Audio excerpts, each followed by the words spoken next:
Assalamu alaikum warahmatullahi wabarakatuh. Kabajamtoota fi jaalatamtoota maatii deemtu jira jirtu hundumti keessan nagaa keessanii an nagaa galata rabbi alhamdulillah rabbil alamin baga nagaa jiraata sunan jedha. Walirraa turre jirra deebinee dhufne jirra jireenyi mana namaa akkuma beekamu ni ulfaata jechuudha. Guyyaa rabbiin jedhe gaafa mana keenya biyya keenyatti galle nuuf mijateeti dhufuun ni mala. Arda dammoo wanti isin jedhee wayii qabadhee dhufee wallaahi waatu afaan dhufee beektanii jireenyi biyya lafaa kun waluma keessa jechuudha. Maal isin fakkaata? Biqiltuu tana ani ganamallee bishaan obaasaa galgalallee bishaan obaasaa osuma akkana bishaan obaasu ho'i itti hammaatee fi na jalaa gotti dhugaan isin jedha maaliif jettanii yoo na dabbarallee waan fedhillee ta'e asuma bahee gara isii tana dhufaa mana keessaallee gabbee isii matan dhufee bishaanumatti buusaa jechuudha. Isiintu osoo bishaan nudduu akkana goguu isiititti maaltu si dhagamee jechuun keessaniin oolu. Maaltu si dhagamee nafa yoo jettani maal si dhagamee yoo jettani maal si fakkaata? Aniin tuni mana ormaa akka fakkeenyatti yeroo dalagu kana inuma ni dalagaara har'a wanti natti dhagamaara tokko yoo hin jiraatiin biqiltuun tun akkana godde isii tana qofaa miti. Dhugaa libbi jedhamee dhageeffadha. Biqiltuun tun akkanan godhee aniin tun tan biyya namaa keessatti ho'a kanaan ho'i kun danfee ho'a yaa'u namuu hin beekaa ho'a biyya Dubaayii kana namni hin beekne hin jira jedhee yaadu dhugaan isin jedha bishaan akkuma isin argitan kana itti guutee baasaa jira isin mul'ata jedhee yaada. Anummaan osoo bishaan akkana dhugaa hin yaaddalle giin hojiin isaanii ka'an darajaa gubbaa irraa fooqirraa hanga lafaa olii gadi deemaa dadhabeen jedhu beela'een jedhu osoo nyaataa jiru yoo irraa nawamanis midhaan san lafa gadhiisee fiigichuumaan bahee deebi'u osoo bishaan akkanatti obaasoo jiru akkana goddetuni aniin tunuu maal ta'uuf deema kan jedhu bakka hadhanatti dhagame dhugumaan isinan jedha. Yaa namni waan yuutuubii kanarra fiduuf jecha uumantaan ifa kijibuuf ni malta jettu jechuun keessaniin oolu nafaana turaan argitu. Yoo kun waamamee loomiidhaa kuni isatti illee jijjiire osoo waan akkanatti bishaan obaasuu isiin tunillee hin dhiifte jechuudha. Akka taate hin beeku. Haadhattiin tiyyaa gubbaa baala isaa kana bishaanii yeroo hundaa miicinaan jetti. Osoo isin bishaanii yeroo hundaa miicinaan jettu loomiin kun akkana goge jechuudha. Loomii bichaa miti bardeen gaddaa bara darbe jechuudha. Hundi isaaniitu firee dhaleeti jalaan nyaatame bara kana kin akkana gogu jira. Dulloomu garuu biqiltuun beekamu waliin hubenna yeroo dulloomillee ganaa xixiqqoodha. Rakkoon inni akkana waan kana ta'ee fi ani maaf giraana galuu isaarra caalaa osoo hin taane ofii kiyyaa garagalee akka mataa kiyyaatti yoo ofii kiyyaaf yaadu baay'ee tokko summeedhe baay'ee tokko na canqa jechuudha. Dhugaan isin jedhaan yeroo hundayyuu ganamallee bishaan nu baasa. Galgalallee bishaan nu baasne akki waan mana seenuun hin jiru. Maaliifuu jettan hin gogaa bishaan obaaftee naan jette irra caalaatti hojii kiyya mana qulqulleessu waan ta'eef ganama yeroo hundaa isiidhuma kana jechuudha. Isiin kun akkana godde anoo garam deemaa rafuun duriin kiyya kan jedhu bakka zimmi jedheetu ofii na yaachisnu hoo garam deemaa biyya namaa keessatti waggaa lakkoofsiisu waggaa dheeraa kana lakkoofsiisu. Malee kun gara fuulduraa garam deemuu jirra kan jedhu bakka akka nama tokkotu yoo yaadu baay'ee tokko na dhagame jechuudha. Dhugaan isin jiru. Ilaalame isinitti mul'atu jira jedhee yaada. Kunis maangoodha akkuma argitan osooma bishaan dhuguu ganamas ni dhuga garaa jala isaallee sirrii qulqulleessa jechuudha. Yeroo hundayyuu ni qulqulleessa. Osoo dhuma akkana qulqulleessu akkana na jalaa goge dhugaan isin jira. Giin an hoo garam deemu jira. Aniin tun nu hoo fakkaattonni akka kiyyaas hundi keenyayyuu garam deemu jirra mee rabbii jedhaati mee biqiltuun osoo bishaan dhugu barana osoo dhugu gamaan isin jira rabbiin natti shaarka. Osoo bishaan dhuguuf akkana gogee dhala dhiise mee nu hoo warroonni mana namaatiif wantuma hin dandeenye hojiidhuma kennaaf birriidhuma laalaa birri madhaatana laalaa ka'a of qusachuu dinnee humna keenya laaluu dinnee of miidhaa jirru ግን garam deemu jirra mee of yeroo tokko tingi jedha dhugaan isin jedhamee of yaada akka inni itti gogee laalame bara kana hin dhalle jechuudha. Bardeen gaddaa dhugaan isin jedha lafti kun muluu maangoodha jechuudha quufamee mana keessatti. Inni kunis maangoodha akkuma isin argitan jechuudha.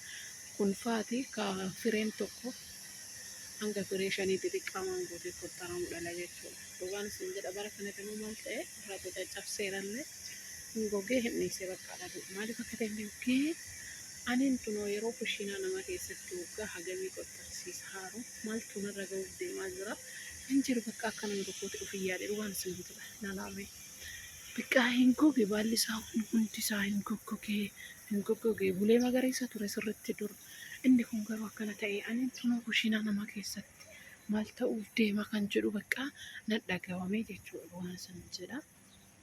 Wanta wayii yeroo hojjennu hojii bichaa osoo hin taane humna keenya ofiif hayaannu ofiif dhugaan isin jedha. Baay'ee tokko zim jedhetuma bakka nan dhagahame tisina jedhe. Yoo akkana laalu amma maaltu hafe isin fakkaata. Iddoo kana abukaatoo wayii takkalee ture dhaabee ture jechuudha. Ijoollee bara abiyyi ta'an dhugaan isin jedha isin mul'atti jedhee yaada. Abukaatoon tuni rooba dadhabdee akkana godde jechuudha.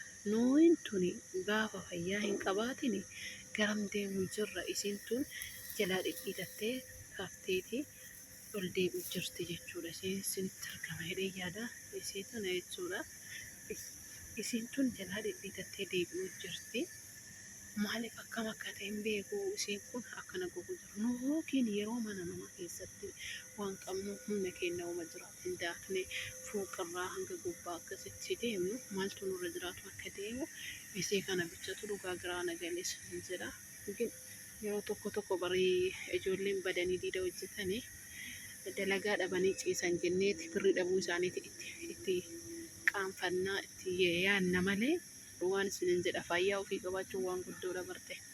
Nama barbee yeroo hunda irratti hin qabnu ijaazaa hin qabnu barguddaa mutirramee namni nu yaadu takka illee hin jiru. Kanaaf mee wallatiin gitti godhaa jireenyi biyya Oromoo kun hagoo nama hin jiraachisu hagoo nama hin gammachiisu anni hin guutu jechuudha. Dhugaa isin jedha haala isin tokko ta'ee yaada namoonni kun ilaala akka inni itti goge. Kanaaf nu gara fuulduraatti maal ta'uu deemna? Nuyi maal ta'uu deemna? Dhugaan isin jedha baay'ee dhugaa Arabbiyaan ijoollee shamarranii kun baay'ee na yaadsa. Wanti yaadu an dadhabbiin natti osoo dhagahamu dadhabbii keessanillee obsee hojii kana hojii humnaa kana zimmeedheetu hojjedha. ግን aniin tun osoo biqiltuun kun bishaan dhugu nyaadhaa jira dhugaa jira. Har'a gin gaafa fayyaa dhabee anis akkanumatti gogaa. Fayyaa dhabuu osoo nyaadhu osoo dhuguu gaafa baroo fayyaan hunda keenyaa mataarra jirti gaafa fayyaa dhabee anis akkuma kana ta'a kan jiru dhugaan isin jedha. Nan dhagamee jechuudha. Yeroo hundayyuu ganamallee dhugaa galgalallee dhugaa akkuma isin argitan kana godde jechuudha. Dhugaan isin jedha. Hanga gubbaallee baay'ee garaa na nyaatti akkana hojjetti maaliif hojjettanii wanna wayii yoo isin guddatte isin jedha. Kaleessa dhuftee haadhattiin hanga bishaan obaaste guyyaa meeqa aanaan jetti. Alaa guyyaa tokkoyyuu waliin beeku ganamaa galgalallee nama obaasaadhaan isaan silaafuu maal nama manarree nama hoo akkuma isin argitan kana akkana miicaa jechuudha. Gubbaasaa ani gin biqiltuu haa facaafiisaa gubbaan miicanii waan jedhuun isheen hin dhageettu andammoo akkuma kanatti miicaa jechuudha. Hunda isaatu maal nageere an ajaja isaan fudhachuu bichaadhaan miti hojiin kiyya. Ajaja bichaatti jiraatsee isa kana itti racca'ina waan jette gaa. Inni hin googuu jette yoo akkana godhan. Anuu maal gochuu qaba yeroo hundayyuu akkana miicii isaa kanaa jette. Ishiin jedhee miica gaheen inni akka kana googuu jira. Noo hojii humnaallee dadhabee hin jennu beelaallee hin jennu akkanuma hojjanne gaafa kin dadhabne akkuma biqiltuun akkana goddee tana googuu jira dadhabuu jirra bakka googuu jirra. Kan jedhu na yaachise wanni guddaan isa kana jechuudha. Waan na yaachise bismillah afaan isin jedha namoonni tokko amanii. Mee eessan samuuna kana fa'a waggaa fixadhu ga'ee jiran deema seetii ani garuu deemuu fedhu. Wanni isin kunneen jiru wanni hojaan jennan jiru fi hojiin isaanis na godhuu jiru biyyi isaallee qilleensas hoodhaa fi beekamu nu hundaan ta'u jechuudha. Maaliif akka ta'e beeku ho'i biyya kanaa baay'ee ulfaataa jechuudha. Baay'ee rakkoo ulfaataa ግን wanti kun jiru waan ta'eef jireenya yoo obsanii jedhan jijjiiramni dhufu waan ta'eef qallaalitti wanni dhufu hin jiru waan ta'eef obsa bakka nu hundiyyuu obsineet hara tokko gaafni tokko ka abbichaati gaafni tokko ka haddichaatidhaan jedha Oromoo yoo ammaa bara darbuuf jennee garuu seennaaf miidhamuu jirra. Yoo osoo nu hin dabarin jireenya kana keessatti ofii keenya darbuun ni mala bara wanti na akka isa guddaan maal isin fakkaata osoo na darbeedhaan akkanatti haan ta'u osoo naan darbin ani darbuu kiyya bichaan sodaadha sanaan jedha dhugaan isinitti jedha. Jireenya biyya lafaatti waan ta'eef irraa deemuu keenya eenyudha deemuu irraa eeggamu. Isheen tun yeroo an jalqaba dhufuu dhiqee turte haadha isirra mummuraniiran malee guddachuu jirti. Hin goddillee bishaanuma xiqqoo barbaaddi guddaallee barbaaddi.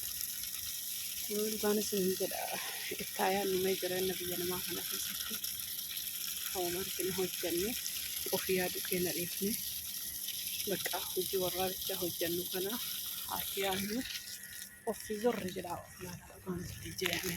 Hangama fiyyangin zorri jedhee of laalee jira. Rabbiin na argaa maaliif gudaatiin kiyya ho'anoo hagam godda amaaraa kan jedhu na yaachisa jechuudha. Sabni dhuftuun tun akkana godde anis eessa dhaqaa argin nama na yaadu dhaba. Hara malee anoo akkam ta'a kan jedhu dingeedhootti yaadu inni osoo bishaan dhugu akkana goge kun anoo hojii isaanii ta'a. Sa'aatii namaa hin kennin asiyyoo asii ammatti garagalee mana keessatti wanni hundi narra jigee na eeguu jira.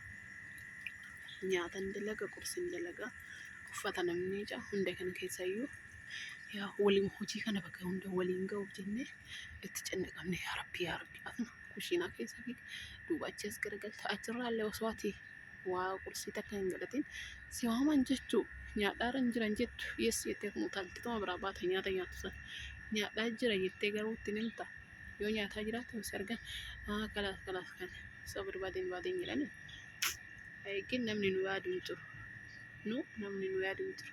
Biyya keessa namni nu yaadu hin jiru. Biyya ambaa kana keessa silaawaa akkuma beekamu ambi ambuma. Oromoo alagaan alagumaa faayidaa ofiitis malee isaanis wanti ilaalaa jiranii birrii isaanii ilaalaa jira waan ta'eef namtu zorri jedhee nuuf yaadu hin jiru jechuudha. Kanaaf nuuf yaaduu qabna. Gin birrii akkanatti dalagannee dadhabnee dalagannee kana dammoo ofii keenya harka keenya keessa of qoxxobachuu qabna. Kanaaf of laalaa biyya namaatiif galaa itti deddeebi'uun kun homaa takka faayidaa hin qabu. Jireenya addaa bichaan laalinaa ani obboleessi kiyya barsiisaara ani obboleettii kiyya barsiisaara obboleessi kee obboleettiin tantee humna ofiitiin fayyaa ofiitiin biyya ofirra taa'anii akka fedhanii mataa ol qabatanii jiraatan. Gin ati mana namaa keessatti bifa biraatiin laallamtee birrii kana fidda jechuudha. Dhugaan isiniin jedha ofiif yaada irra caalatti biyyi namaa hangam keessa jiraatan yoo osoo akkanatti dadhabnee dalagnu kanaa yookiin guyyaarra rabbiin duutitu uummata keenya jetti osoo akkasiin lafaan dabruun ni mala waan ta'eef tingi jedhaatitti yaada mataa keessanii fi kanama jiraachisullee rabbumaa kanama ajjeesullee rabbumaa wanti hunduu guyyaa malee hin ta'u riskees lubbuunis guyyaa rabbiin jedhe baate kanaaf jecha ofiif yaada irra caalatti dhugaan isiniin jedha waan